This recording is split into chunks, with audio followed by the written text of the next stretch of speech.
يتوجه ببوصلة النجاح وهذا الإنجاز التاريخي. تحية للكابتن هشام غالب.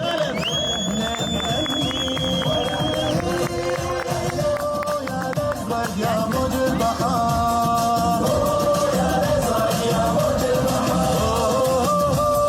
الازرق يا موج البحار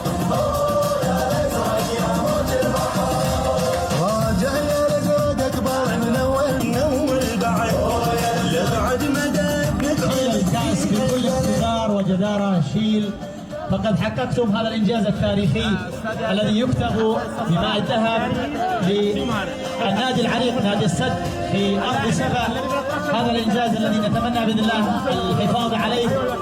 فقد مكنتم المحافظة صورة جماعية للفريق كامل مع الجهاز الفني والإداري وكذلك مع الضيوف الكرام. لكن كان في مثل هذه المناسبة لابد أن يكون هناك تكريم مستحق لنجم من نجوم هذه المحافظة والذي فعلا مثل المحافظة في المشاركة الخارجية مع منتخب الناشئين، وهو النجم المعروف لاعب نادي مراكش النجم الزبير المشامي. تحية للكابتن الزبير الذي أبدع في مشاركته مع منتخب الناشئين ويستحق الكثير.